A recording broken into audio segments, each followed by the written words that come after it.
You said soccer in the 90s, and it was a little different, uh, especially in the US. But you were not in the US in the 90s? Is that what No, I okay. wasn't. I was born and raised in Bolivia. Oh, cool. So I experienced soccer in a culture where it's almost a religion. Yeah. Even though as a country we're not very good at it. I think 94 is the best we ever did. I think that's Hmm. the first time we made it to the World Cup, and it was here in the United States actually in Hmm. 94. Yeah. That was our golden generation, and so I was born shortly after that.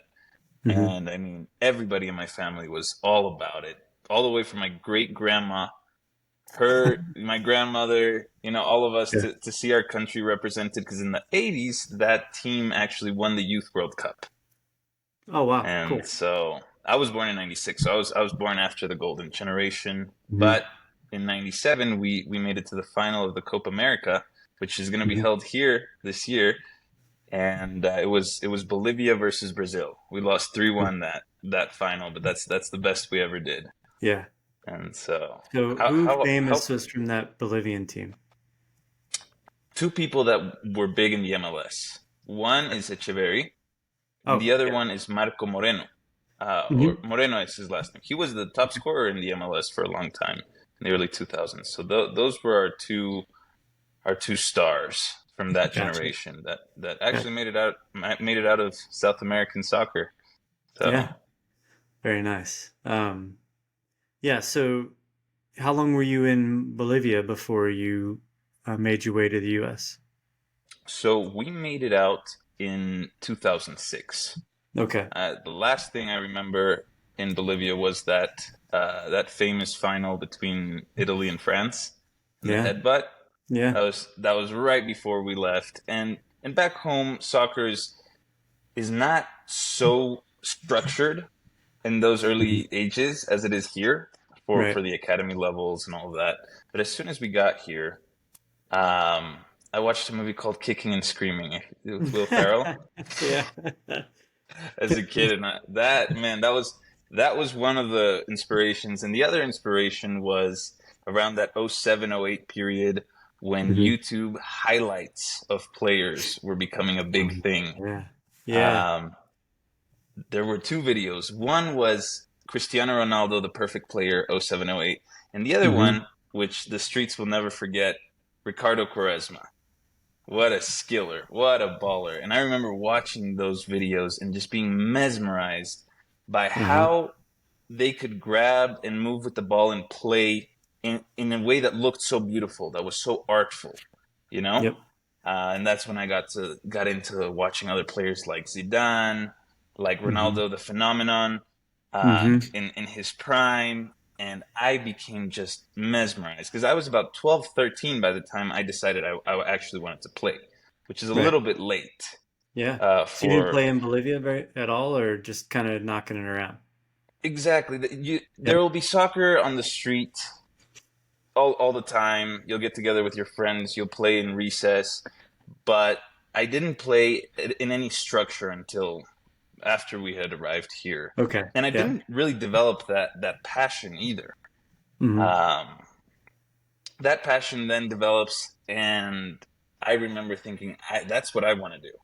That looks Yep. so fun, and I Yep. think this is a lesson that goes beyond soccer. But it's when you allow a passion like that to consume you, it's gonna push you to do things that most people would consider crazy. Right. Because Yeah. I wanted to get into the competitive travel teams that in Oklahoma are very very competitive to get Hmm. into, and I was coming in with no background, and I remember the first time stepping on the field not knowing what I was doing, but they Right. they were they're thinking this guy's from Bolivia, he's got to be good. Right. What I was gonna ask you is like, hey, he's De La Vega. He's gonna be awesome. And the fact of the matter is that I was not very good, Right. but I loved it so much that I would train for about 3 hours a day every day. Hmm. I'd go outside, do skills, shoot on goal. I destroyed a lot of fences during that time, Right. kicking the ball at the fences and stuff. And I remember thinking, this doesn't feel like work. This doesn't feel like training. I can't wait to get home from school and do this, and then go to practice and show off how I'm advancing to all my teammates. Right. Yep. And so that allowed me to leapfrog pretty quickly Hmm. and start playing at a competitive level. And then I ended up playing for one of the legends in U.S. soccer, who he's originally from Northern Ireland, a guy named Victor Moreland, who Uh-huh. played for the Tulsa Roughnecks. He was the captain of the Tulsa Roughnecks back in the time where Pele was with the Cosmos during that era. Uh-huh.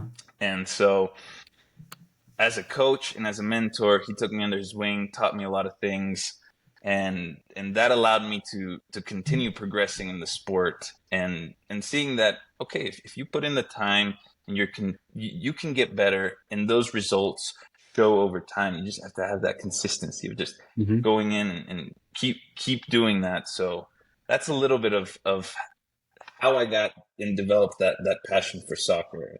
Hmm. And so then, your early teens and you're starting to pick it up and you're dedicating your life pretty much to it. And so where did it take you after that?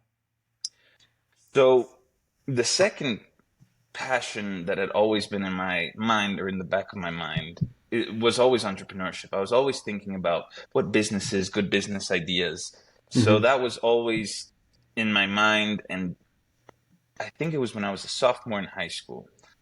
There was there was an entrepreneurship class where the whole class is around. In one semester, everybody in the class puts together a business, raises money from investors, goes to market with their product, makes some money, then at the end of the semester liquidates it. That's you. So they took you through the whole life cycle of a business Right. in a semester. And the first part of it was, let's find a product. And based on that, the first part of that was, what is a problem that we can solve? And I remember that semester I had gone down and played against, it was a tournament against the FC Dallas. I think it was U17s or U16s. Hmm. That was the highlight of my career. That's as far up as we made it. We lost 2-1 that game. I Uh-huh. think I got like 20 minutes, but I got some good touches in, some good crosses, so I was happy. But I remember stepping on the field that game because I loved my jersey. We played in that team with AC Milan kits. Oh, And I nice. had the Yeah. 11 when Zlatan was wearing the 11 at AC Milan. So I loved that kit. And I remember stepping on the field and smelling my jersey, and it smelled like cleats. And I remember Ah, being so bothered by that, because the right. whole like look good, feel good, play good, that was really cramping my style. And so I was like, I'm going to do something about this. So I went in my soccer bag and created a little partition with fabrics and duct tape Hmm. for the cleats to not stink up the rest of the bag. And when we got into that class, I thought, well, I have a problem that I bet you a bunch of other soccer players have. Yeah. So and myself and one of my good friends, Jackson Love, who was also in that class, we convinced the class that that's what we should do. And then we were thinking about it and thinking, this is a really good idea. We could probably do something with this beyond this class. So we convinced the whole class that it was actually a terrible idea. We should never do that. We should Right. do something else for the class. Right.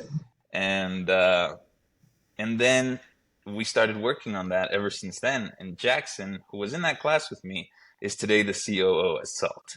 So we've, No. all the way from the time we were 15 until now, it's like 12 years later, we kept with it and built this. So fast forward a few years to Salt, to the first crossroads.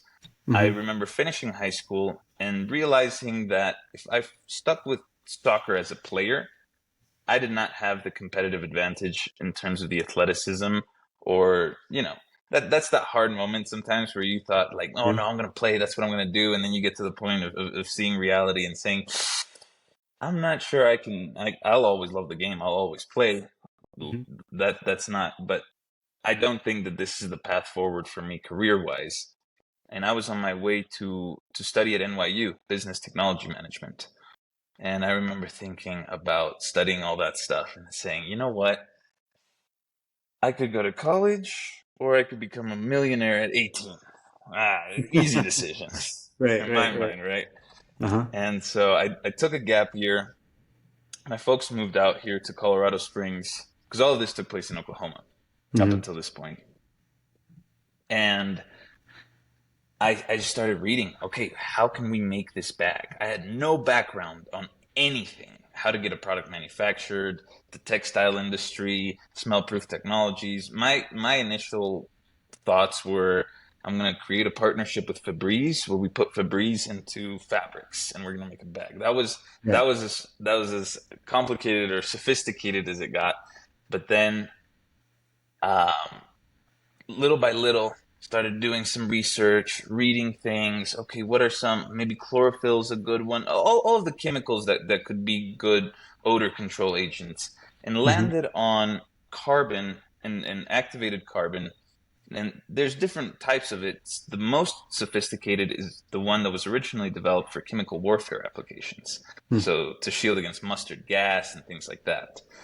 And so I thought, well, this is could be considered chemical warfare. Some of these cleats are rant. I was gonna say, yeah. And so I thought, okay, this is a good start. And then I, by chance, stumbled across the use of silver as an antimicrobial Hmm. in the course of those months. So I thought, what if we put the two together? I started reading some patents and I thought, well, that's not been done in any bags. So we filed the patents for that, and over the course of the next several months went to factories because I'm sure that all of us have some good product ideas, right? And we're thinking, oh, like this product would, I know it would do well. How on earth do I start? How do I go about getting this made? Right? Right. And so I started finding factories, and I had paper sketches with pencil. I'd schedule phone calls or Zooms with them or send them emails. And for like, I don't know, 6 months, they were pretty much laughing me out of the room every single time. Come back when you're an adult, little kid. Like, that's really Right. cute what you did. Right. Right. Yeah. And eventually I found somebody that was willing to humor me and develop this. And so he developed Jonas de Verona, sewn goods out of Seattle.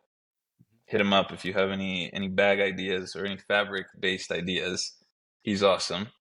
Um, and he we made some proof of concepts, and I remember the first test was I'm gonna wear my cleats for 7 days straight, get them nasty, and then we're gonna test different applications to contain the odor. That's what we're Hmm. gonna do. And I remember testing the first few, the odor was seeping and it was terrible. And then we grabbed the latest prototype, put them in there, and then had them in an enclosed space. And it was like, let's see if anybody can smell these in here. And nobody could. And I remember thinking, oh my gosh, this actually works. It worked. Yeah. It's like, I love it, but I hate it because people will be like, hey, you ever watch the movie Holes?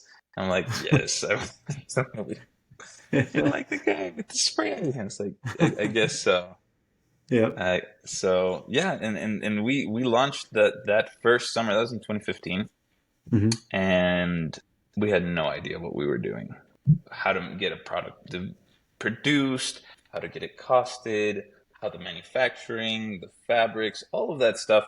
There's so many things that go behind the scenes of one of these products, and it's like it's back to the soccer story when you do it because you love it because you don't enjoy it so much, but there's that passion that drives you, and this was a translation of that to say, hey, I really want to see this happen and this take place. And I've spent 7 months where everything told me this is never going to happen, and I have no idea what I'm doing, and I'm better off leaving it to the professionals, but I really just want to do it. And so eventually we found somebody, and we tried to launch it, and we didn't know how to market, so we failed once.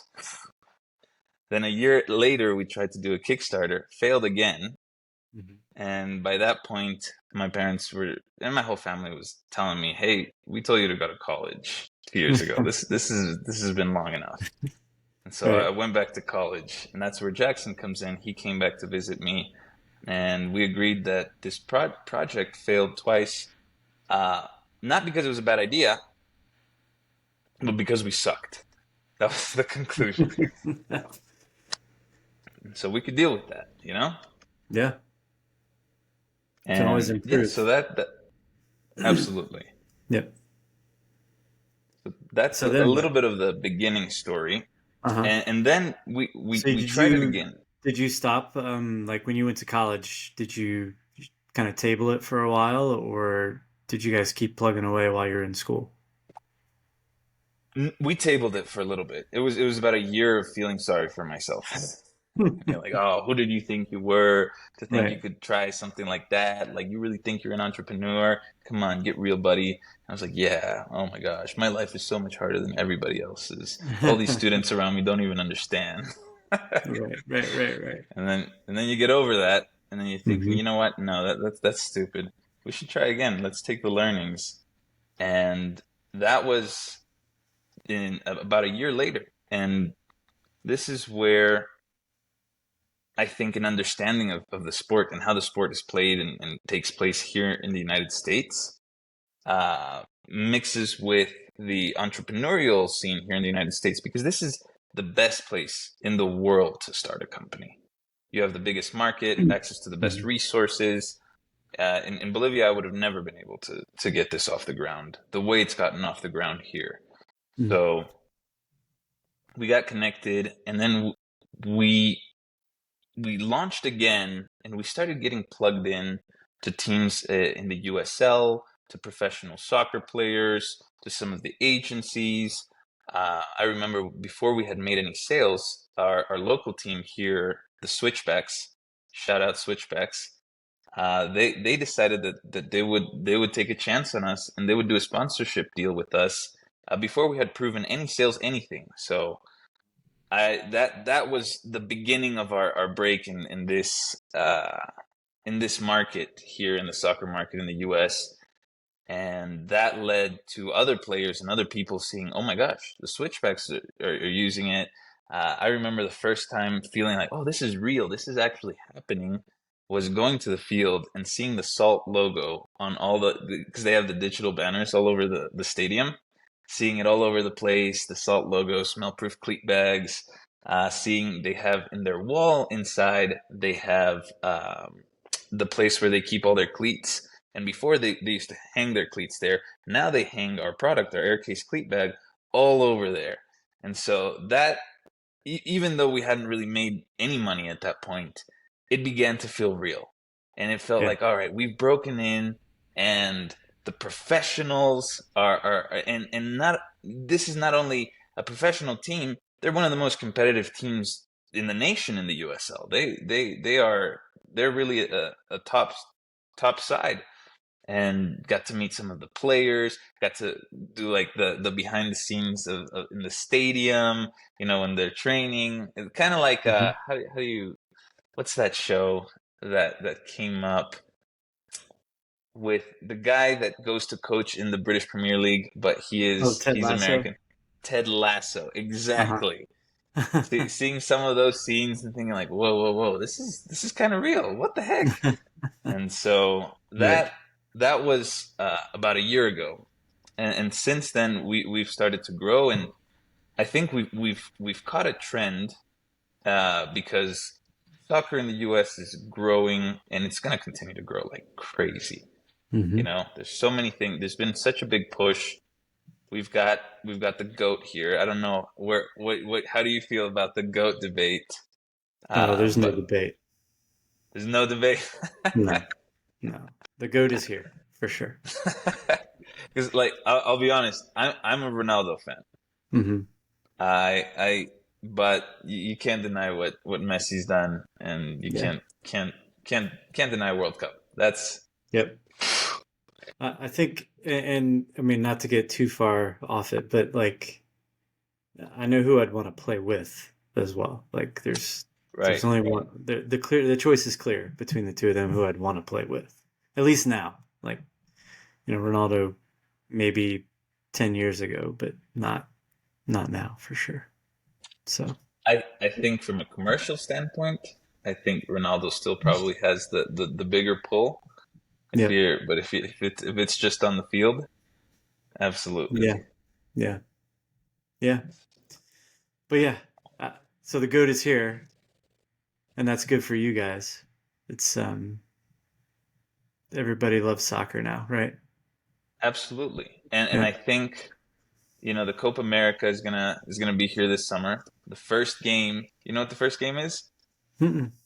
Bolivia. It's and I'm gonna guess the U.S. that's right. I want to Very have a cool. I'm gonna have a lot of beef with a lot of people Yeah. Where is after it gonna that. be? Do you know? I don't know where it's gonna be. I Uh-huh. really want to go to that game. I halfway want to go Hmm. because I mean there's a running joke. There was an email back in the day about the 12 worst people in the world. And this is back in '06 and it's when those Hmm. emails were. And so number one was Osama bin Laden. Sure. And Yeah. then the next 11 was the Bolivian national team. So Uh, yeah, it's a yeah. running joke that we're not very competitive at this point. Right. Yeah. Well, still time. Still So time. yeah. There was a point in time where I thought, you know what, I'm gonna go back there and I'm gonna help fix that as a player Yeah. myself. You're probably better off as an entrepreneur at this point. Yeah. Absolutely. Yeah. And that's one thing that I think a lot of people don't understand is they think that, oh, if I'm not involved as a player, I can't really be involved in the game anymore. And Mhm.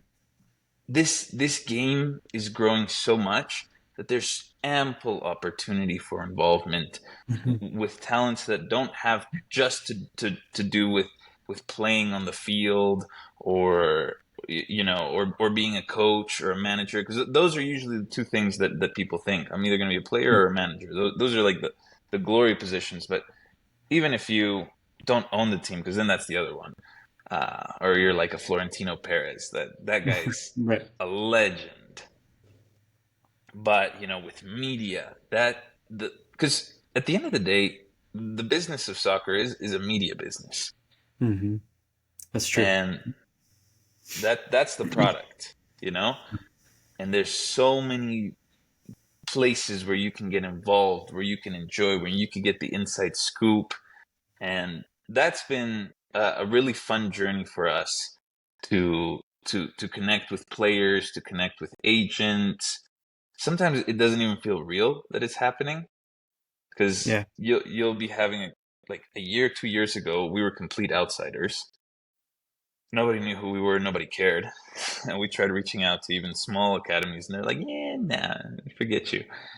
And nowadays, you'll be communicating with somebody, and then you'll see an MLS player posting about the product on their feed, and it's like, "What is this real?" You're pinching yourself. So Right. that's been a wonderful journey, and I think it's just starting because Yeah. there's a lot to grow.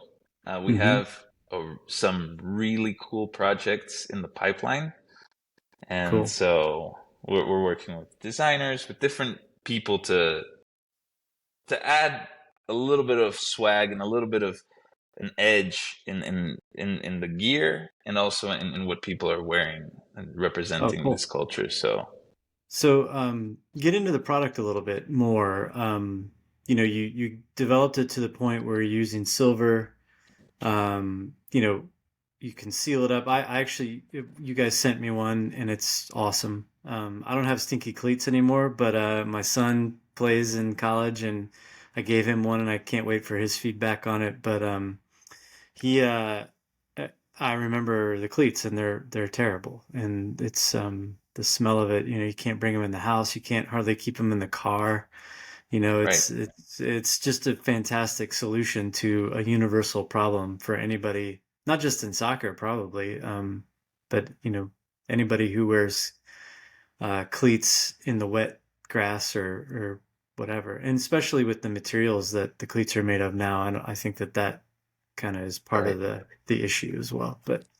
Um, but yeah, get into more of where you guys are right now and what the product actually is. And I'll definitely post, photos of it and links to all your guys' stuff when I post this podcast. But, get into, where you are now and how you can help people out with their cleat odor. Absolutely. So the product itself is just a form-fitting cleat bag, and Hmm. the technology that we've patented is the carbon and the silver, or any absorption and antibacterial agent in the lining of the bag, right? Because Hmm. if you just have antibacterial, you need to get the bacteria on it somehow to kill it, right? Right. And so the carbon that we use is the type of stuff that was originally developed for the military, so it has an enormous surface area. It's like kind of like a Swiss cheese, right? It has all these little Hmm. holes all over the place, and it has a surface area of like 8 soccer fields, 4 to 8 soccer fields worth of Wow. surface area right there, and that's what allows it to absorb and to block the odors. And then the Hmm. silver we used, we actually got super nerdy with this and went and became members of the International Antimicrobial Council. So SALT, we're members of that to test the different types of silver, and we found that there's these things that are entirely plated in silver, and they kill off the bacteria or mildew and any of those odor causing microorganisms Hmm. very, very effectively, much more so than things that are advertised as such. Right. And so that's what we placed in the bag. And the whole point of it is you throw your cleat bags your cleats in the bag. It'll close itself. You've seen the magnetic closure, which Yeah. some people love more than the actual smell proof part. And we didn't even patent that. Yeah. Yeah. And yeah, the whole point of it was you can grab that, throw it in your soccer bag. Now the rest of your bag doesn't stink. Now you can Right. grab your cleats, your shin guards, throw them in there. Everything else that you can wash, you don't Hmm. have to worry about throwing it in there. But then your car, your bag, your room, wherever it is that you keep them, it is a very effective mechanism for it's kind of like it's filtering the odor because it's not entirely closed off to where the cleats are in there in a damp environment that's not ventilated at all. Right? The idea is to have the ventilation, but make sure that none of the stink, none of the bacteria gets out. And so Right. So they'll that's the still first. dry. They depends how wet they are. So sometimes Ah, you'll okay. have if they're soaked, you're Hmm. probably gonna have to dry them. But Gotcha. if they're if you've just been sweating in them, and I've left mine even after playing in the rain, just Hmm. throw them in my cleat bag and been good because the silver actually works because of moisture. It only works in moisture. Ah, So okay. the antimicrobial properties are really heightened by the moisture from the cleats. Hmm. And so Gotcha. that's the first product. Is that we've got a goalie glove bag coming out that Hmm. we just finished designing because we've heard that time and time and time again. It's like, oh, the cleats are bad, but my gloves are terrible. Yeah. And so we've got that, and then we're working on other bags as well that feature this technology. Working on developing other technology verticals that can make the bags easier to use or just improve them in any way we can. Hmm. And then we're also designing soccer related apparel that some of it will have technology, some of it will just be really really dope. So the whole point of Salt is to grab great design, sport, and technological Hmm.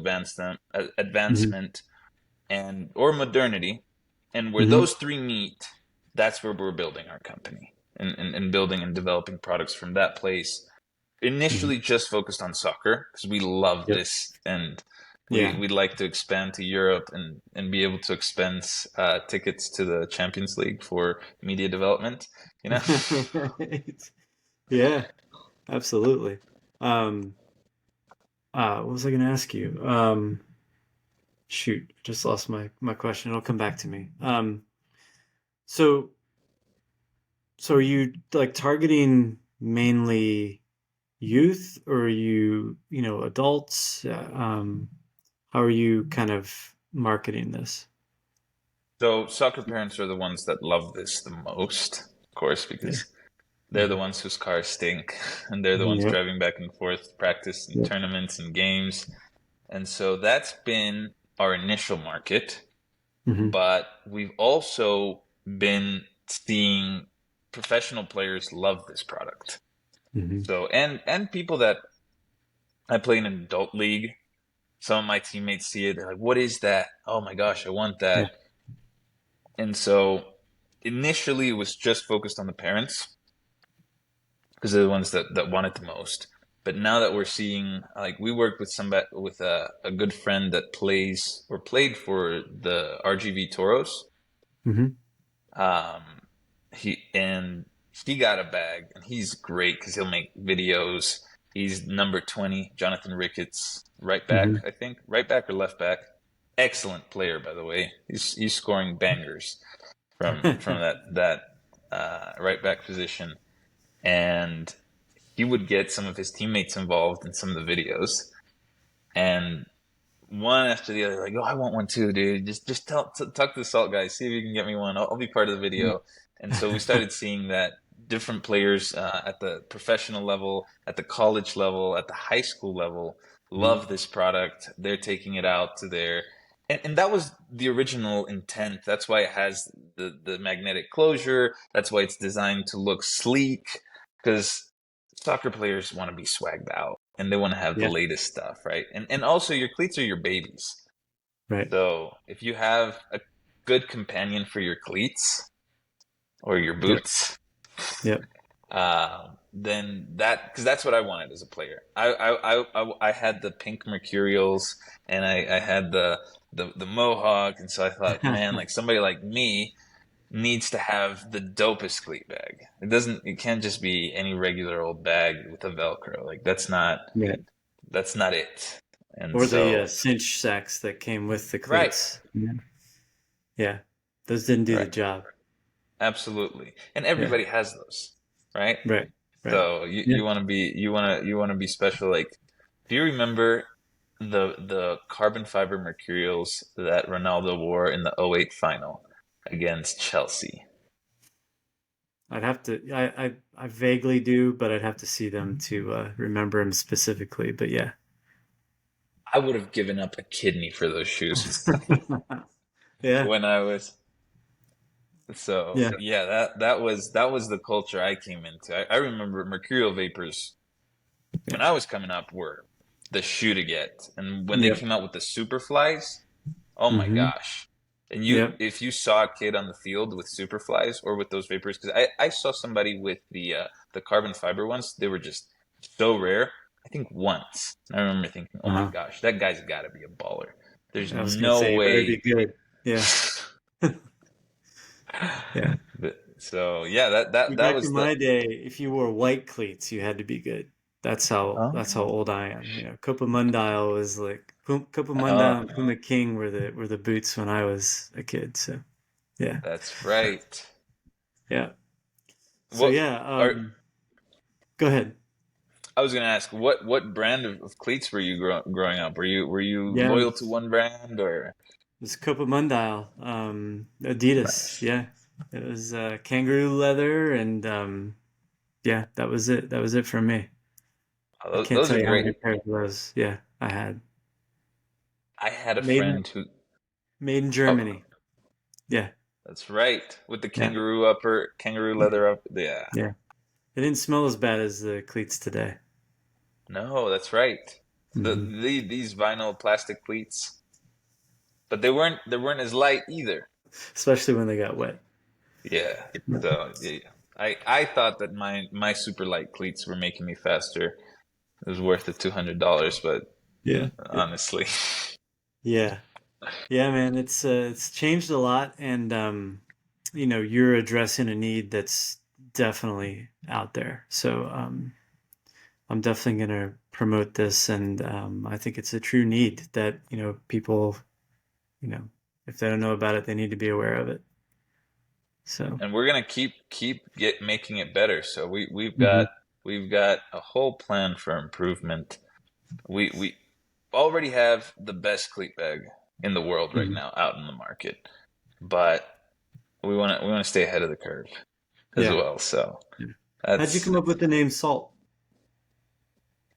so I'll tell you, we hired a company, a group of guys actually. I'll plug them here too. A small studio, one of the best branding agencies in the world. They they helped us because the idea we had was to call it Evo. That was the idea for the brand. And we came in and talked to them and told them we really love what Apple did with their brand. They took something that everybody has a relationship to and rebranded it. And we did that, and that's how it came up. And they said they came up with salt, and the rest is history. Sorry. Oh, good. Um, Technical difficulties there. So in case I didn't get it, tell me how you came up with the name Salt. In case it didn't record. So originally, we Mhm. were called Evo, Evo Uh-huh. Athletics, and we hired a group out of Seattle again. Seattle coming in the Mm-hmm. clutch for us, Uh-huh. called a small studio, and we Uh-huh. spoke to them about developing a brand that would be iconic. That one of our inspirations as a brand is Apple, and they Mm-hmm. took a concept that everybody has a relationship to and rebranded it. And if they could do something like that for us, we'd love to see that. And they came back with Salt and the whole logo and the whole brand, and we Yeah. loved it. So Yeah. we took it and ran with it. And that's Yeah. It's pretty cool. I'm Um, not good at naming things. So for example, the name of our product, the air case. mhm. Uh, a friend was at a bar in New York talking to some branding executive and told her about what we were doing. He was working with me at the time, and she said, well, "What's the product called?" And he said, "It's called Boot Case." He's like, That's not it." And so she grabbed a napkin. She wrote "air case" with the E and the stylized E that we Mhm. used. She said, "You should probably try this." Gave it to us for free, and we took that and ran with it. So Heck I can yeah. I can develop a product, but I can't. The names I come up with are always trash. Well, you gotta start somewhere. You got the meat. You got to find the sizzle. That's right. Yeah, That's and right. know what you're good at, and then bring people that are good at what you're not. That's right. 'Cause That's right. You got to admit when you're not good at something too. That's healthy for you to absolutely, admit that. Yeah. that's something I So, tell a lot of entrepreneurs I come across. It's hmm. okay to have bad ideas. Great entrepreneurs have terrible ideas all the time. So, Absolutely. Absolutely. Totally agree with that one. Well, cool. What did I miss? We need to add anything else to this? Just that you guys have a great product that's available, and you got more innovations coming the market's way for sure. absolutely. And I think the other thing is I'd love to encourage anybody that's thinking about developing or building within the soccer space. This is, I think we're going to see another golden era.